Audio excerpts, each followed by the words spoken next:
Hello guys, welcome back to my YouTube channel. तो friends, आज मैं डिस्कस करने वाला हूँ कुछ जीके के महत्वपूर्ण क्वेश्चन जो आपके navy, SSR, double A, coast guards और एयरफोर्स बाई ग्रुप से रिलेटेड पूछे गए हैं।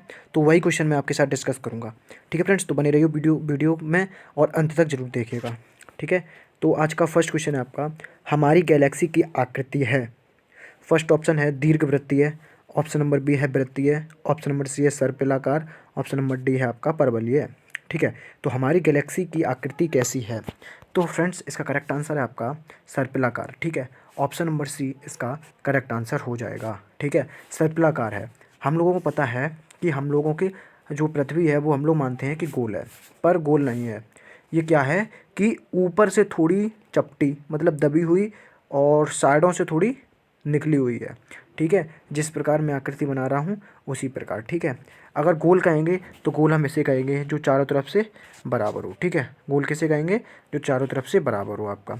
लेकिन ये क्या है, ये ऊपर से कंप्रेस हुई है। ठीक है, ऊपर से दबी हुई है और साइडों से निकली हुई है, इसलिए हम इसे कैसी बोलते हैं? सर्पिलाकार बोलते हैं। तो ऑप्शन नंबर सी इसका करेक्ट आंसर हो जाएगा। ठीक है फ्रेंड्स, ऑप्शन नंबर सी इसका करेक्ट आंसर हो जाएगा। चलिए नेक्स्ट क्वेश्चन है आपका, पृथ्वी किस गैलेक्सी का भाग है? ऑप्शन नंबर ए है Ursa Minor, option number B है स्कल्प्टर, ऑप्शन नंबर सी है डेक्रो, ऑप्शन नंबर डी है आपका मिल्की वे। तो पृथ्वी किस गैलेक्सी का भाग है?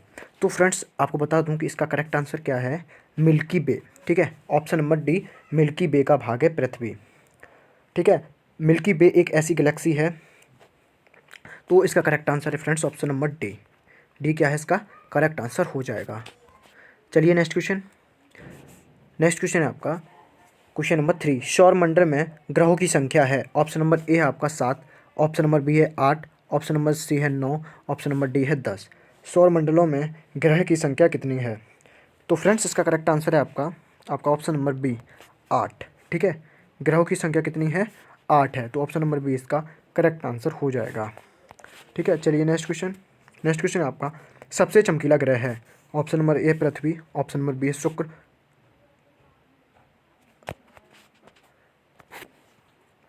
ठीक है, तो इसका क्या है? ऑप्शन नंबर बी 8 है। ठीक है, अब नेक्स्ट क्वेश्चन है आपका क्वेश्चन नंबर 4, सबसे चमकीला ग्रह है। ऑप्शन नंबर ए है पृथ्वी, ऑप्शन नंबर बी है शुक्र, ऑप्शन नंबर सी है मंगल, ऑप्शन नंबर डी है शनि। तो सबसे चमकीला ग्रह है, तो इसका करेक्ट आंसर है आपका शुक्र। ठीक है, शुक्र जो है वो पृथ्वी की बहन भी कहा जाता है। ठीक है, और सबसे चमकीला ग्रह भी है, सांझ का और सुबह का तारा भी कहा जाता है शुक्र को। ऑप्शन नंबर 20 का करेक्ट आंसर है। ठीक है, अब पृथ्वी की बात कर लेते हैं। पृथ्वी को कहा जाता है नीला ग्रह। ठीक है, नीला ग्रह कहा जाता है। मंगल को कहा जाता है लाल ग्रह। ठीक है, लाल ग्रह। और हल्का ग्रह किसे कहा जाता है? शनि को। ठीक है, शनि को हल्का ग्रह कहा जाता है। चलिए नेक्स्ट क्वेश्चन है आपका क्वेश्चन नंबर 5, सौरमंडल में सबसे बड़ा ग्रह है। सौरमंडल में सबसे बड़ा ग्रह है। ऑप्शन नंबर ए है पृथ्वी, ऑप्शन नंबर बी है मंगल, ऑप्शन नंबर सी है आपका शनि, ऑप्शन नंबर डी है बृहस्पति। ठीक है, तो सौरमंडल में सबसे बड़ा ग्रह कौन सा है?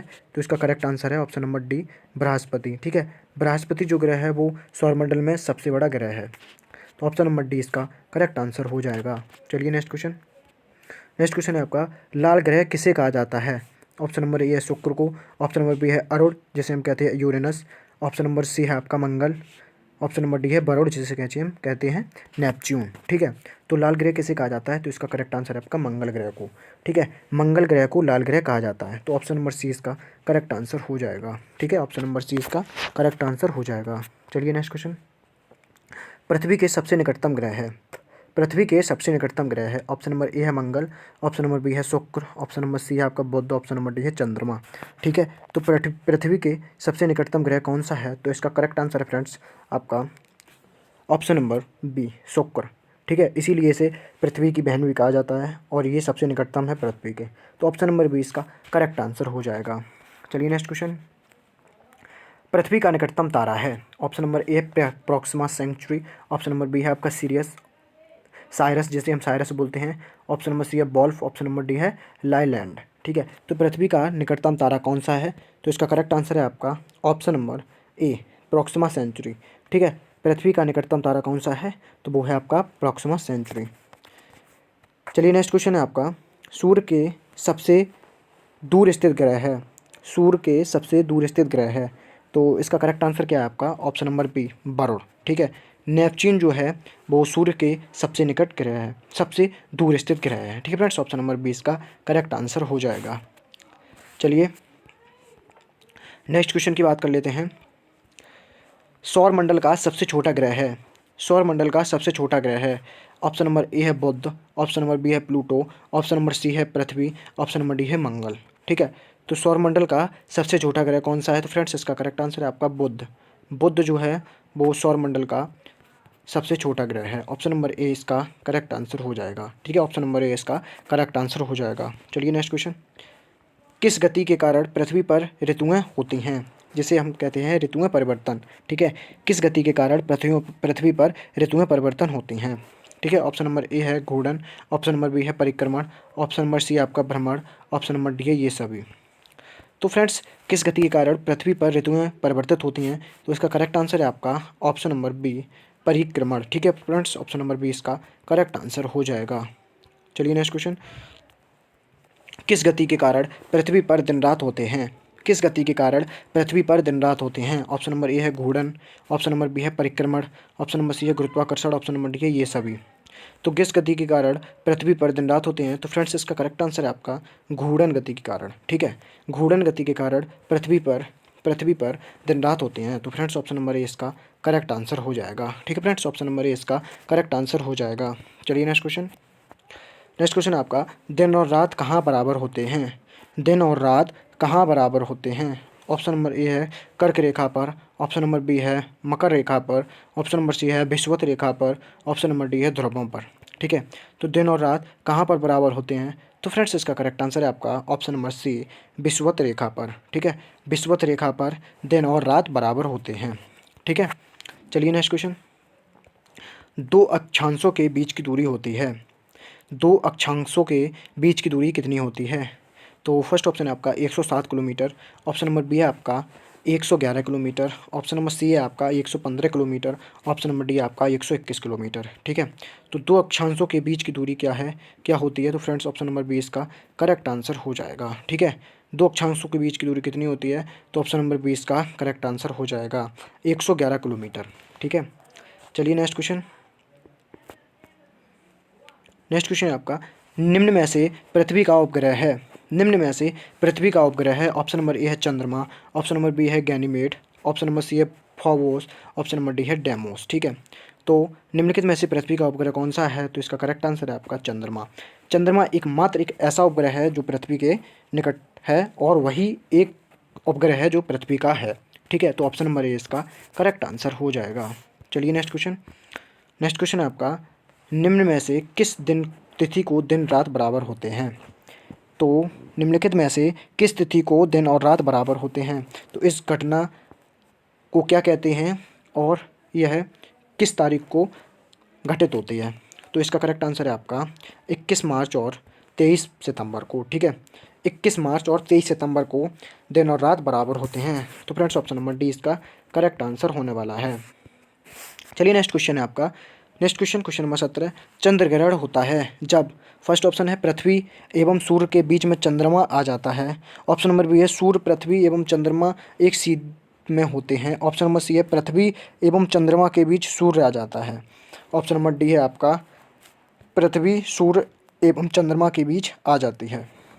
तो ये बताना है कि चंद्र ग्रहण कब होता है। तो इसका करेक्ट आंसर है फ्रेंड्स, जब पृथ्वी सूर्य और चंद्रमा के बीच में आ जाती है तब आपका चंद्र ग्रहण होता है। ठीक है, तब चंद्र ग्रहण होता है। चलिए नेक्स्ट क्वेश्चन।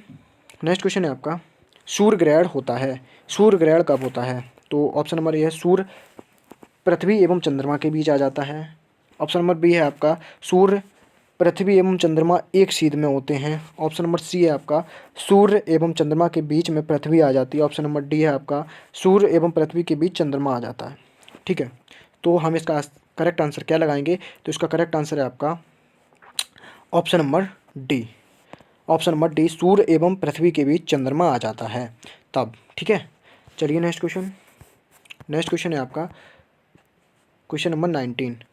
मध्य रात्रि का सूर्य कहा जाता है, कहाँ दिखाई देता है? तो मध्य रात्रि का सूर्य कहाँ दिखाई देता है? फर्स्ट ऑप्शन है आपका आर्कटिक क्षेत्र में ऑप्शन नंबर बी है, अंटार्कटिक क्षेत्र में ऑप्शन नंबर सी है आपका, नॉर्वे में ऑप्शन नंबर डी है, उपरोक्त सभी में। ठीक है, तो मध्य रात्रि का सूर्य कहाँ दिखाई देता है, तो इसका correct answer friends option number D, उपरोक्त सभी में। ठीक है फ्रेंड्स, ऑप्शन नंबर डी, उपरोक्त सभी में। ठीक है, आर्कटिक क्षेत्र में भी, अंटार्कटिक क्षेत्र में भी और नॉर्वे में भी। चलिए नेक्स्ट क्वेश्चन। नेक्स्ट क्वेश्चन आपका, पृथ्वी की ऊपरी परत को कहते हैं। ऑप्शन नंबर ए है मेटल, ऑप्शन नंबर बी है क्रोड, ऑप्शन नंबर सी है भूपर्पल्टी, ऑप्शन नंबर डी है उपरोक्त में से कोई नहीं। ठीक है, तो पृथ्वी की ऊपरी परत को क्या कहते हैं, तो इसका correct answer friends option number C, भूपर्पल्टी, जिसे क्रिस्ट कहते हैं। ठीक है, तो पृथ्वी की ऊपरी परत को क्या कहते हैं, भूपर्पल्टी, जिसे हम क्रिस्ट कहते हैं। तो ऑप्शन नंबर सी इसका करेक्ट आंसर हो जाएगा। चलिए नेक्स्ट क्वेश्चन। नेक्स्ट क्वेश्चन है आपका, पृथ्वी की ऊपरी परत, जिसे हम भूपर्पल्टी कहते हैं, में किस तत्व की मात्रा सर्वाधिक होती है। ऑप्शन नंबर ए है लोहा, ऑप्शन नंबर बी है ऑक्सीजन, ऑप्शन नंबर सी है एल्यूमिनियम, ऑप्शन नंबर डी है उपरोक्त में से कोई नहीं। ठीक है, तो पृथ्वी की ऊपरी परत, जिसे हम भूपर्पल्टी कहते हैं, किस तत्व की मात्रा सर्वाधिक होती है, तो इसका correct answer friends option number B, oxygen की मात्रा सर्वाधिक होती है। तो ऑप्शन नंबर बी इसका करेक्ट आंसर हो जाएगा। ठीक है फ्रेंड्स, चलिए नेक्स्ट क्वेश्चन। खनिज तेल एवं कोयला किन चट्टानों में पाया जाता है। ऑप्शन नंबर ए है अपसादी चट्टानों में, ऑप्शन नंबर बी है आग्नेय चट्टानों में, ऑप्शन नंबर सी है कायांतरित चट्टानों में, ऑप्शन नंबर डी है इन सभी में। ठीक है, तो खनिज तेल एवं कोयला किन चट्टानों में पाया जाता है, तो इसका करेक्ट आंसर क्या है, ऑप्शन नंबर ए, अपसादी चट्टानों में। ठीक है, ऑप्शन नंबर ए, अपसादी चट्टानों में खनिज तेल एवं कोयला पाया जाता है। ऑप्शन नंबर ए इसका करेक्ट आंसर हो जाएगा। चलिए नेक्स्ट क्वेश्चन। नेक्स्ट क्वेश्चन है आपका 23, वनस्पतियों एवं जीव जंतुओं का जीवाश्म कैसी चट्टानों में पाया जाता है। ऑप्शन नंबर ए है अपसादी, ऑप्शन नंबर बी है आग्नेय, ऑप्शन नंबर सी है कायांतरित, ऑप्शन नंबर डी है ये सभी में। तो वनस्पतियों एवं जीव जंतुओं का जीवाश्म कैसी चट्टानों में पाया जाता है, तो फ्रेंड्स इसका करेक्ट आंसर है आपका ऑप्शन नंबर ए, अपसादी चट्टानों में। ठीक है फ्रेंड्स, अपसादी चट्टानों में वनस्पतियों एवं जीव जंतुओं का जीवाश्म पाया जाता है। तो ऑप्शन नंबर ए इसका करेक्ट आंसर हो जाएगा। ठीक है, चलिए नेक्स्ट क्वेश्चन। नेक्स्ट क्वेश्चन है आपका, विश्व का सबसे ऊंचा ज्वालामुखी पर्वत है। ऑप्शन नंबर ए है एकांकुआ, ऑप्शन नंबर बी है किलिमंजारो, ऑप्शन नंबर सी है कोटोपैक्सी, ऑप्शन नंबर डी है मोना लाऊ। ठीक है, तो विश्व का सबसे ऊंचा ज्वालामुखी पर्वत कौन सा है, तो इसका correct answer friends option number C, Cotopaxi. ठीक है फ्रेंड्स, ऑप्शन नंबर सी इसका करेक्ट आंसर हो जाएगा। चलिए नेक्स्ट क्वेश्चन। नेक्स्ट क्वेश्चन है आपका क्वेश्चन नंबर 25, भूकंप की तीव्रता की माप किस यंत्र के द्वारा की जाती है। भूकंप की तीव्रता की माप किस यंत्र के द्वारा की जाती है। ऑप्शन नंबर ए है Richter scale, option number B है सिस्मोग्राफ, ऑप्शन नंबर सी है slide callipers, option number D है उपरोक्त में से कोई नहीं। ठीक है, तो इसका करेक्ट आंसर मैं क्या बताऊं आपको, इसका करेक्ट आंसर है सिस्मोग्राफ। भूकंप की तीव्रता की माप किससे मापी जाती है, तो इसका करेक्ट आंसर है आपका सिस्मोग्राफ से। ठीक है फ्रेंड्स, ऑप्शन नंबर बी इसका करेक्ट आंसर हो जाएगा। चलिए नेक्स्ट क्वेश्चन। नेक्स्ट क्वेश्चन है आपका, विश्व का सर्वाधिक ऊंचा सक्रिय ज्वालामुखी है। ऑप्शन नंबर ए है किलिमंजारो, ऑप्शन नंबर बी है आपका चिम्बोरोजो। ठीक है, चिम्बोरोजो, ऑप्शन नंबर सी है आपका कोटोपैक्सी, ऑप्शन नंबर डी है कैस्कड। तो सबसे ऊंचा सक्रिय ज्वालामुखी कौन सा है, तो इसका correct answer friends Cotopaxi, option number C इसका करेक्ट आंसर हो जाएगा। ठीक है, कोटोपैक्सी। चलिए नेक्स्ट क्वेश्चन। नेक्स्ट क्वेश्चन आपका, निम्नलिखित में से किस महाद्वीप में ज्वालामुखी नहीं है। निम्नलिखित में से किस महाद्वीप में ज्वालामुखी नहीं है। ऑप्शन नंबर ए एशिया महाद्वीप में, ऑप्शन नंबर बी है अंटार्कटिका महाद्वीप में, ऑप्शन नंबर सी अफ्रीका महाद्वीप में, ऑप्शन नंबर डी है ऑस्ट्रेलिया महाद्वीप में। तो किस महाद्वीप में ज्वालामुखी नहीं है, तो इसका correct answer friends option number D, Australia महाद्वीप में। ठीक है, ऑस्ट्रेलिया महाद्वीप में ज्वालामुखी नहीं है, तो ऑप्शन नंबर डी इसका करेक्ट आंसर हो जाएगा। ठीक है, चलिए नेक्स्ट क्वेश्चन आपका क्वेश्चन नंबर 28, विश्व का सबसे ऊंचा पठार है। ऑप्शन नंबर ए है अरब का पठार, ऑप्शन नंबर बी है मंगोलिया का पठार, ऑप्शन नंबर सी है तिब्बत का पठार, ऑप्शन नंबर डी है कोलंबिया का पठार। तो विश्व का सबसे ऊंचा पठार कौन सा है, तो 28 का करेक्ट आंसर है आपका ऑप्शन नंबर सी, तिब्बत का पठार। ठीक है फ्रेंड्स, ऑप्शन नंबर सी इसका करेक्ट आंसर हो जाएगा। चलिए नेक्स्ट क्वेश्चन। नेक्स्ट क्वेश्चन है आपका, विश्व की सबसे गहरी झील है। ऑप्शन नंबर ए है टिटिकाका झील जो बोल्बिया में स्थित है, ऑप्शन नंबर बी है चाड झील जो दक्षिण अफ्रीका में स्थित है, ऑप्शन नंबर सी है बैकाल झील जो रसिया में स्थित है, ऑप्शन नंबर डी है जेनेवा जो स्विट्जरलैंड में स्थित है। ठीक है, तो विश्व की सबसे गहरी झील कौन सी है, तो इसका correct answer friends option number C, Baikal झील। ठीक है फ्रेंड्स, ऑप्शन नंबर सी इसका करेक्ट आंसर हो जाएगा। चलिए नेक्स्ट क्वेश्चन। नेक्स्ट क्वेश्चन है आपका, विश्व की सबसे बड़ी झील है। ऑप्शन नंबर ए है सुपीरियर झील, ऑप्शन नंबर बी है कैस्पियन झील, ऑप्शन नंबर सी है बैकाल झील, ऑप्शन नंबर डी है टिटिकाका झील। तो विश्व की सबसे बड़ी झील कौन सी है? तो इसका करेक्ट आंसर है friends option number B, Caspian झील। ठीक है फ्रेंड्स, ऑप्शन नंबर बी इसका करेक्ट आंसर हो जाएगा। चलिए नेक्स्ट क्वेश्चन। नेक्स्ट क्वेश्चन आपका 31, विश्व की सबसे बड़ी मीठे पानी की झील है। ऑप्शन नंबर ए है सुपीरियर झील, ऑप्शन नंबर बी है कैस्पियन, ऑप्शन नंबर सी है बैकाल झील, ऑप्शन नंबर डी है विक्टोरिया झील। तो सबसे बड़ी मीठे पानी की झील कौन सी है विश्व में? तो इसका करेक्ट आंसर है फ्रेंड्स, जिसे हम ताज़े पानी की झील भी कहते हैं, वो है सुपीरियर झील। ऑप्शन नंबर ए इसका करेक्ट आंसर हो जाएगा। ठीक है, चलिए नेक्स्ट क्वेश्चन। नेक्स्ट क्वेश्चन है आपका, विश्व की सबसे बड़ी खारे पानी की झील है। ऑप्शन नंबर ए है विक्टोरिया झील, ऑप्शन नंबर बी है एरी झील, ऑप्शन नंबर सी है मिशिगन, ऑप्शन नंबर डी है कैस्पियन सागर। तो सबसे बड़ी खारे पानी की झील कौन सी है? तो इसका करेक्ट आंसर है friends option number D, Caspian. ठीक है, कैस्पियन झील जो है वो खारे पानी की झील है। तो ऑप्शन नंबर डी इसका करेक्ट आंसर हो जाएगा। चलिए नेक्स्ट क्वेश्चन, और इस वीडियो का लास्ट क्वेश्चन आपका, विश्व की सबसे ऊंची झील है। ऑप्शन नंबर ए है आपका बान लेक, ऑप्शन नंबर बी है चिल्का, ऑप्शन नंबर सी है आपका कैस्पियन, ऑप्शन नंबर डी है आपका टिटिकाका। तो सबसे ऊंची झील कौन सी है? तो इसका करेक्ट आंसर है friends option number D, Titicaca झील। ठीक है, टिटिकाका झील जो है विश्व की सबसे ऊंची झील है। ठीक है फ्रेंड्स, आई होप आपको वीडियो पसंद आई होगी, और मैंने वही सिलेक्टेड क्वेश्चन लिए हैं जो एग्जाम में आते हैं। ठीक है फ्रेंड्स, तो वीडियो पसंद आई तो लाइक जरूर करिएगा, शेयर करिएगा एक इससे रिलेटेड ग्रुप में, और नए हो तो चैनल को जरूर सब्सक्राइब करिएगा। धन्यवाद, जय हिंद।